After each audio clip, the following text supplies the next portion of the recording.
할렐루야. 주님의 부활이 오늘도 부활절 2주를 맞이하여 함께 예배 드리는 우리 모두에게도 함께 하기를 주님의 이름으로 간절히 축원합니다. 차로 교회를 오지 아니하고 아마 교회에 걸어서 온 이들에게는 하나님께서 아름답게 벚꽃에 꽃을 깔아주셔서 꽃길을 걸어서 오늘은 예배당에 오신 것 같습니다. 하나님께서 여러분의 모든 삶의 길을 이렇게 꽃길로 인도해 주는 축복이 함께하기를 간절히 먼저 소원합니다. 말씀을 묵상하며 벚꽃을 바라보다가 새삼스러운 것을 더욱 이번에는 발견하게 되었습니다. 다름 아닌 교훈의 잎도 꽝상했던 나뭇가지에 어느 날 갑자기 꽃이 돋아나기를 시작을 하는 것입니다. 대부분의 많은 나무들이 싹이 나고 잎이 나고 꽃이 피고 열매를 맺는 것이 일반적인 그러한 과정인데, 벚나무는 성격이 급한지 꽃부터 먼저 피고 그 다음에 잎을 내고는 합니다. 오늘 이러한 극적인 연출을 이루어내는 그러한 하나님의 뜻을 바라보면서 이 모습이 마치 됐습니다. 죽었던 그러한 가지에서 생명이 다시 피어나는 것처럼 저에게는 느껴졌습니다. 우리 하나님께서 죽은 나무를 살리시는 것과 같이 새봄을 맞이하여 새롭게 시작하는 우리 모두에게도 이러한 부활의 놀라운 은총이 모두에게 함께하기를 간절히 기원합니다. 오늘 본문은 부활하신 예수님께서 가장 먼저 사랑했던 제자들을 다시 찾아와 만나주시는 스토리 이야기입니다. 우리는 이 이야기 속에서 새로운 시작을 발견하게 되어집니다. 본문 19절은 이렇게 기록되어 있습니다. 함께 읽습니다. 시작. 이날과 안식 후 첫날 저녁 때에 제자들이 유대인들을 두려워하여 모인 곳의 문들을 닫았더니, 부활하신 예수님이 처음으로 찾아가 만난 이들이 제자였습니다.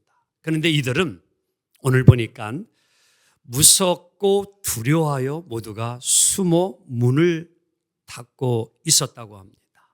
그날이 언제냐? 안식 후 첫날 저녁 때라. 유대인들의 여러분들 이제 이러한 날짜는 금요일 저녁 6시부터가 하루가 시작이 되어져요.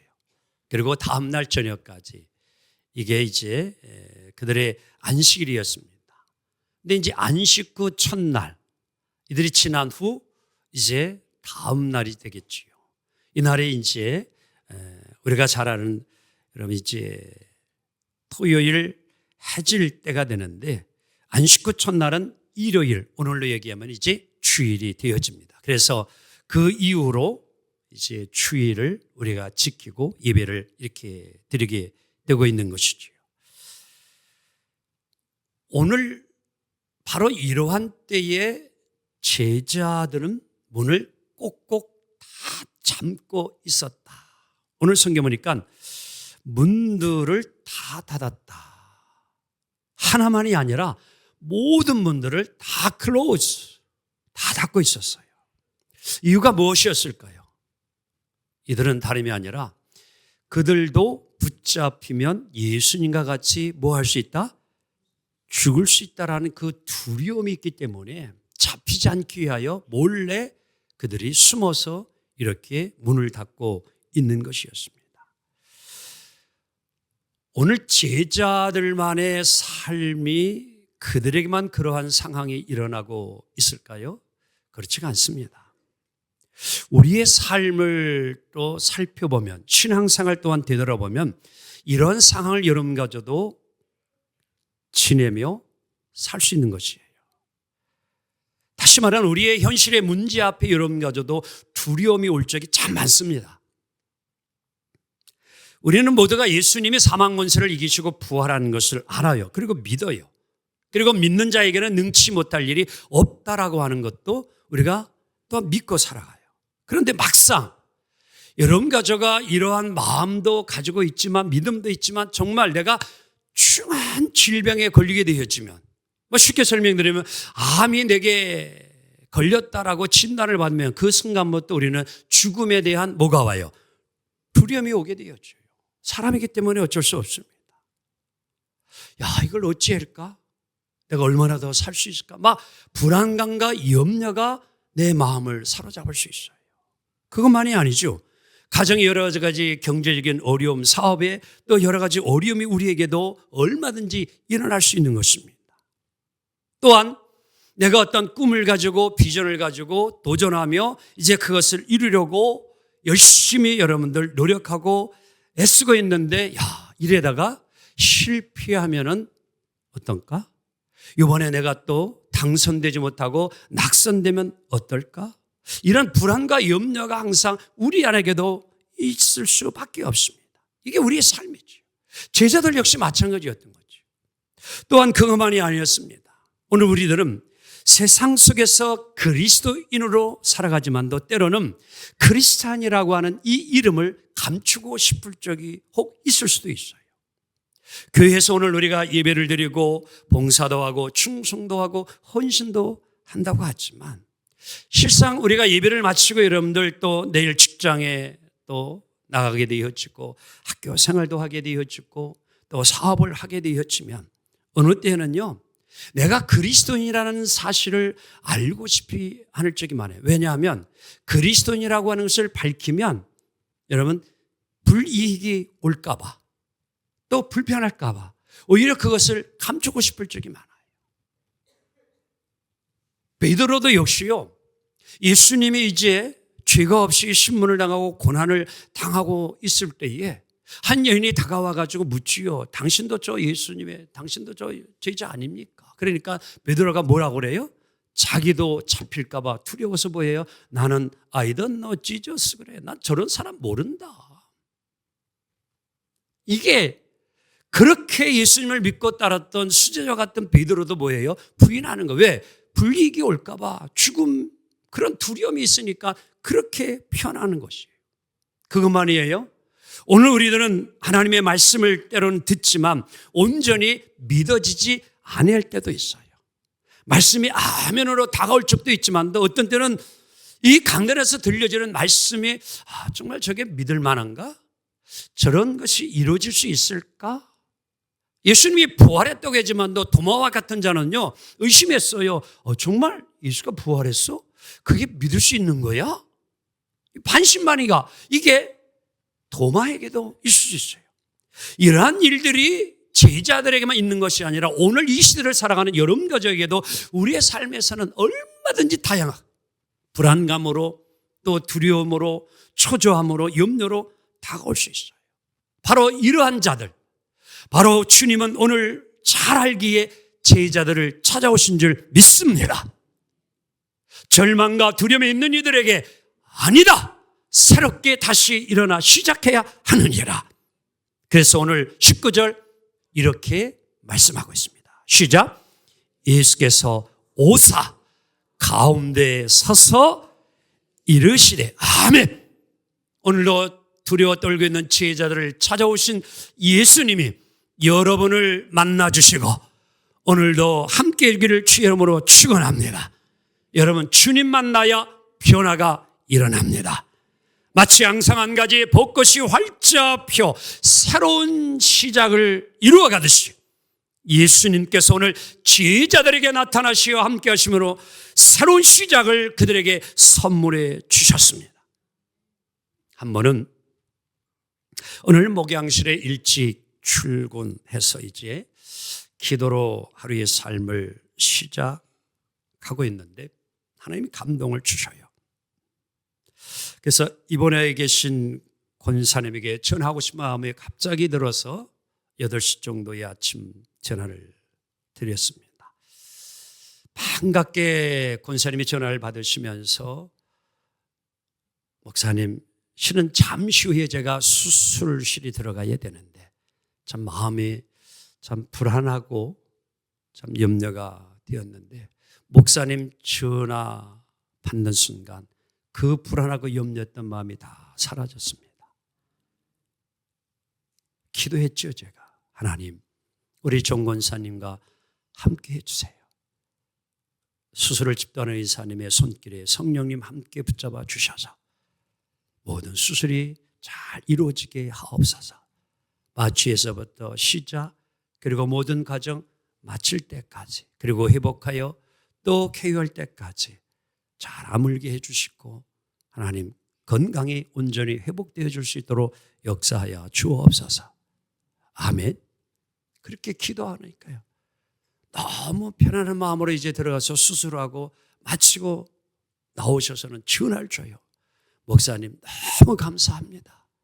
그때 목사님의 그 전화 한 통화가 저에게는 너무 위로가 되고 큰 힘이 되고 마음의 평안이 왔습니다. 여러분, 우리의 삶의 두려움과 어려움이 있을 때에 또 용기를 내어 새롭게 시작할 수 있는 것, 무엇이 어떻게 여러분 이루어질 수 있을까요? 자, 19절, 예수님은 두려워 떨고 있는 지혜자들에게 이렇게 첫마디를 하십니다. 시작. 예수께 너희에게 평강이 있을지어다. 여기 19절이에요. 자, 21절 또 한번 봅시다. 시작. 예수께서 또 이르시되 너희에게 평강이 있을지어다. 자, 우리 옆 사람에게 누구님에게 평강이 있기를 원합니다. 아멘. 우리 예수 믿는 이들은요, 이 인사를 좀 많이 하기를 원합니다. 여러분들이 어느 가정을 방문할 때도요, 속으로 그렇게 기도하세요. 고백하세요. 하나님, 이 가정에 하나님의 평강이 함께하기를 원합니다. 이 사업장에 하나님의 평강이 함께하기를 원합니다. 얼마나 귀한 인사고 축복의 말씀입니까? 하나님이 정말로 그 가정을, 그 사업장을 다스려 주시고 평안하게 해 주시리라 저는 믿습니다. 여기서 우리 예수님이 거듭거듭 너희에게 평강이 있을지어다, 이 말은 우리가 흔히 여러분들 유대인들이 만나면 인사하는 샬롬과는 조금 차이가 있다는 거예요. 제가 원어를 찾아보니까 이 오늘 본문의 평강이라는 단어는 에이렌의 휘민이라는 이러한 원어로 기록되어 있습니다.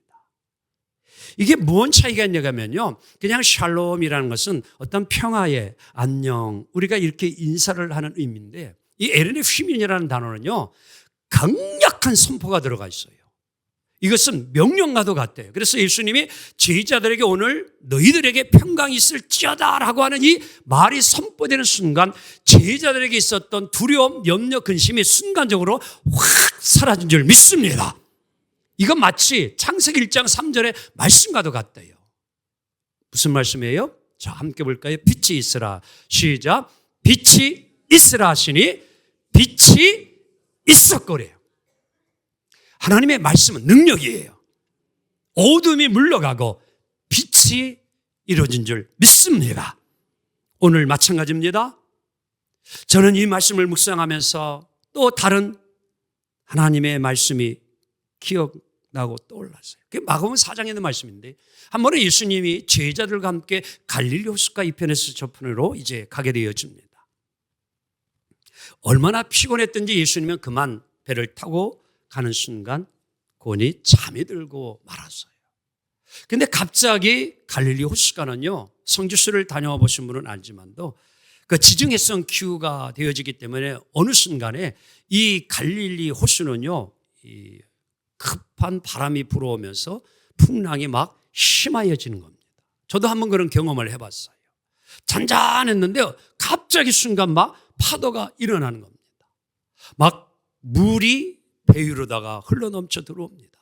제자들은 이제 가라앉는 것을 이제 막아내려고 막 노력을 해요. 막 퍼내고 애를 묻어냈어요.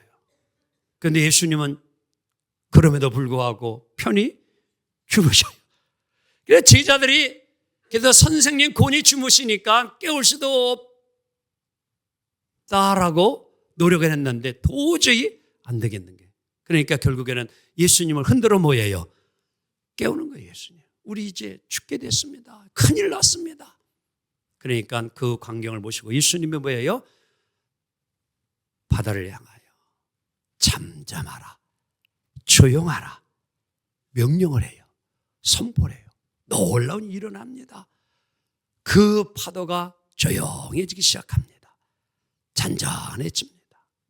제자들이 그 일을 보고요, 야, 어찌 다 같이 이런 일이 일어나느냐. 모두가 놀랐다고 성경은 이야기합니다. 여러분, 바람을 꾸짖자 모든 것이 조용해지고 잠잠해졌어요. 저는요, 여러분들도 좀 이러한 믿음을 가지고 사세요. 여러분의 가정에 파도가 일어납니까? 어려움이 일어납니까? 예수 이름으로 좀 명령하세요. 이 내 가정의 파도가 잠잠할지어다. 여러분, 주님은 살아계셔요. 역사합니다. 두려움과 불안, 염려가 물러가고요, 주가 주시는 평안함이 여러분의 심령과 가정에 임하리라 믿습니다.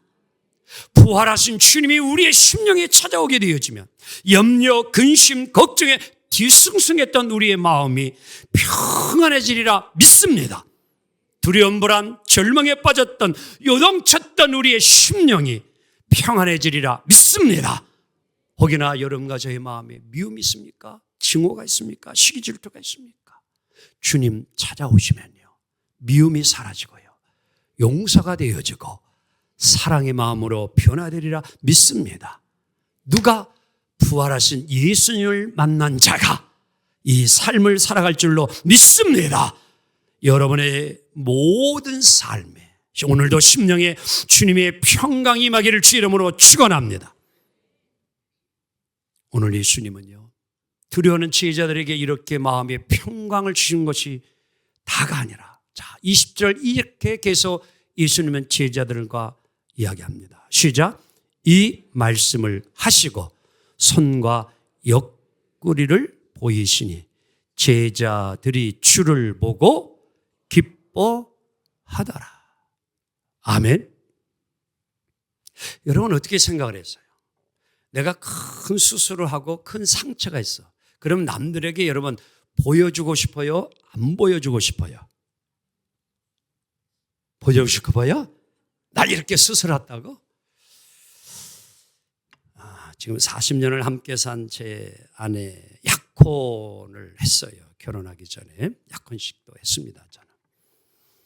그런데 그때에 참 육체에 질병이 와서 수술을 하지 않으면 안 되는 상황까지 이르게 되어져서 고대 구로병원에 이제 수술을 하게 됩니다. 닥터가 저를 부르더라고요. 이제 약혼자가 있다고 하니까. 그러면서 벌써 오래전 80년대 수술이니까요. 수술을 하게 되어지면 요즘과 같이 복강경 수술에서 거의 흔적이 없이 흉터 없이 하지만 예전에는 그런 의술이 없었기 때문에 다 째야 됩니다. 근데 요만큼 짤 겁니다. 괜찮겠어요? 그러더라고. 애인이니까, 이렇게 약혼자니까. 평생을 그거 보고 살아야 되잖아, 저는. 그래서, 사는 게 중요하지. 그게 중요합니까? 잘 수술해 주세요. 그래서 그렇게 할 줄 알았더니 수술하고 난 데 보니까 이만큼 잘랐어. 여기까지. 아직도 그 흉터가 계속 있어요, 저희 아내에게는. 저는 말씀을 묵상하면서 생각해 봐요. 아니, 예수님, 그게 뭘 자랑거리라고. 흉터는, 상처는 감추고 싶은 게 사람의 마음인데 오늘 굳이 예수님은 꼭 그걸 보여주셔야 되나, 제자들에게? 저는 그런 묵상을 해본 거예요. 왜 꼭 그래야만 했을까? 근데 여러분, 저는 묵상하는데 깨달은 거예요. 바로 그것 때문이었구나. 다름이 아니라 예수님이 부활을 하지 아니했다면요, 그의 상처는요, 실패의 상처예요. 고통의 상처예요. 그런데 예수님이 부활하시니까 그 상처는 뭐예요? 영광의 상처가 됐습니다.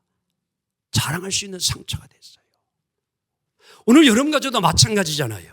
뭔가 성공하고 승리를 했을 경우에는 지난날 그 과정 속에서 우리가 여러분 좌절하고 절망했던 아픔, 여러분 실패, 흔적들이 얼마나 많아요. 근데 그것이 나중에 보면요, 영광이 되잖아요. 그렇죠? 내가 이런 어려움이 있었다라고 하는 거. 이런 걸 겪고 내가 딛고 일어서서 오늘의 내가 되었다라고 자랑거리가 될 수 있잖아요. 영광의 상처지요. 오늘 예수님 그런 거예요. 제자들에게 그렇게 이야기해 주고 싶은 거예요. 너희들이 이제 나를 바라보는 관점을 좀 달리 가져야 된다. 실패 속에 좌절 속에 빠져 있지 말고 이제 너희들의 보는 관점을 좀 달리 가져라. 이런 이야기가 있어요. 어느 한 회사가 신발을 만드는 회사인데 아프리카에 신발을 수출하고 싶어서 두 회사원을 파견을 보냈어요. 가서 좀 조사하고 와라. 과연 그 아프리카에 우리 회사의 신발을 잘 팔 수 있겠나. 그래서 두 직원이 이제 며칠 가서 아프리카 가서 잘 이렇게 조사를 하고 이제 와서 보고를 하게 됐습니다. 첫 번째 직원이 사장님, 제가 가서 쫙 아프리카 이곳저곳을 살펴보니까요. 사장님, 희망이 없습니다. 제가 보니까요. 신발 신는 사람이 하나도 없습니다. 절대 신발 안 신습니다. 그러니 그곳에는 아예 신발을 팔려고 수출하려고 하지도 마세요. 이렇게 보고를 해서 한 사람. 근데 두 번째 사람은 사장님 아닙니다. 제가 가서 보니까요. 거기는요 신발 신는 사람이 하나도 없어요. 신발 수출하면 다 신발 신을 겁니다. 그러니까 수출만 하면 대박 납니다. 사장님 수출합시다. 여러분들은 어떻게 보고 할래요? 관점이 다른 거예요. 똑같은 장소에서 똑같은 환경을 보고 똑같은 사람들을 보고 왔지만 보는 거에 따라서 미래를 달리 바라보는 거예요. 우리 가나안 땅의 12명의 정탐꾼의 이야기는 너무너무 잘 알잖아요. 40일 동안 하나님께서 각 지파의 대표 12명을 뽑아서 40일 동안 정탐하고 와라. 그 땅이 어떠한지, 사는 사람들은 거민이 어떠한지, 땅이 좋은지 안 좋은지, 그 사람들은 어떠한 사람들인지 다 조사해봐라. 근데 10명이 와서 보고해죠. 아이고 무기가 있고요. 기골이 장대하고 우리는 싸우면요 다 죽어요. 전쟁하면 안 돼. 올라가면. 이렇게 10명이 부정적인 보여요. 근데 요호수아 갈렙 두 사람은 뭐예요? 아닙니다. 하나님이 우리에게 주실 것입니다. 우리 올라갑시다. 그 땅을 하나님이 허락해 주실 것입니다.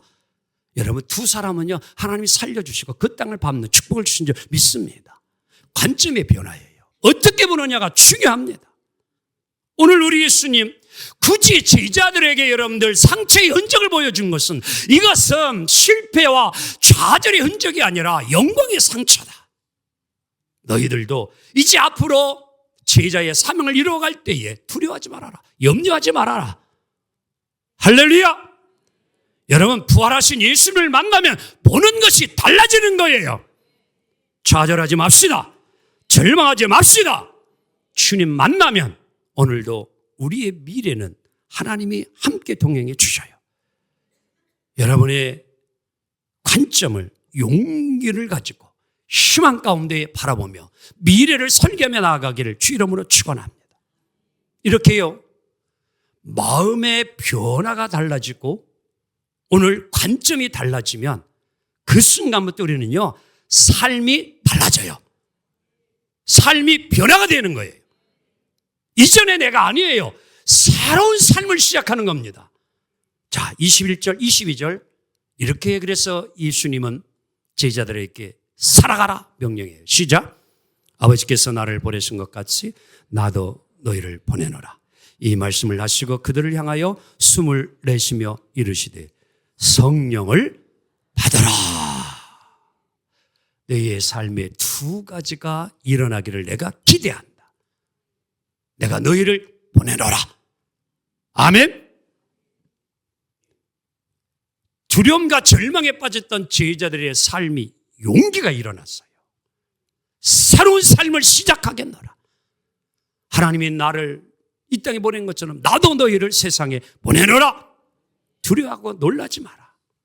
내가 너희와 함께 하리라. 너희에게 귀한 사명을 주니 너희들은 나를 보지 않았느냐? 나를 알고 있지 않느냐?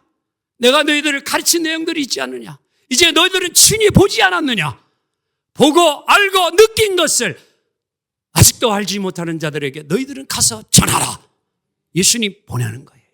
오늘 여러분과저도 하나님이 우리를 보내심을 믿습니다. 여러분, 주님을 만난 자는요, 달라지는 거예요.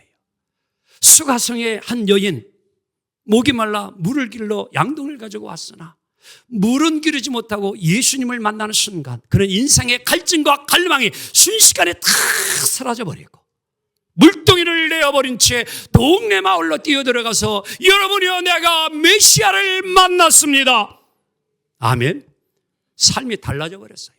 인생이 달라져 버렸어요. 사케오, 그는 세리장이었어요. 부귀, 영화, 명예, 권력이 있었어요. 그러나 그의 인생에는 늘 한 구석에 갈증과 그리고 보이지 않는 외로움과 고독함. 그때 예수님이 그를 만나 주십니다. 그가 변화가 되어져요. 삶이 달라져요. 자기가 가지고 있던 모든 재산을 다 나눠준다 결심을 합니다. 그리고 예수 믿고 구원받습니다. 삶이 달라졌어요. 자기밖에 모르던 인생이 뭐예요? 자기의 소유를 절반이나 팔아서 나눠주겠다고 하는 놀라운 결단을 내리며 그 삶을 살아간 줄 믿습니다. 예수를 핍박했던 바울, 그는 부활하신 예수님을 다메섹 도성에서 만나는 순간 그는 이제 온 세계에 복음을 전하는 사도로 쓰임받음을 믿습니다. 그렇습니다. 부활하신 예수님을 만난 사람은 모두가 변화될 줄 믿습니다. 사랑하는 성도 여러분, 이 삶을 우리도 이루어 갑시다. 그러면서 이 삶을 이루기 위하여 예수님은 이제 한 가지 더 숨을 내쉬며 성령을 받아라. 여러분, 능력 있는 삶은 성령 받아야 합니다. 마가다락방에 기도하던 제자들이 성령 충만을 받고 복음의 사도로 사역을 감당한 줄 믿습니다. 두려워 떨어 문을 꼭꼭 잠갔던 예수님의 제자들이 문을 활짝 열고 예루살렘 거리로 뛰쳐나가 복음을 전하는, 그리고 모두가 순교한 제자들이 된 줄 믿습니다. 사랑하는 성도 여러분, 부활하신 예수님을 만납시다. 우리들도 새로운 변화의 삶을 이루어 갑시다. 말씀을 정리합니다. 사랑하는 성도 여러분, 부활하신 예수님은 제자들을 친히 만나 주셨어요. 그 예수님 오늘 우리들을 만나 주십니다. 두려워 떨고 있던 그들에게 평강을 주십니다. 그 평강은 제자들에게만 주신 것이 아니라 오늘 우리에게도 주님은 이 평강을 주심을 믿습니다. 주님 말씀합니다. 다시 일어나라. 새롭게 시작하자. 오늘 모두 부활하신 주님 손잡고 다시 일어나 미래를 향하여 새로운 시작을 이루어가고 승리하는 멋진 삶이 이루어지기를 주님의 이름으로 축원합니다. 기도합니다. 주님 감사합니다.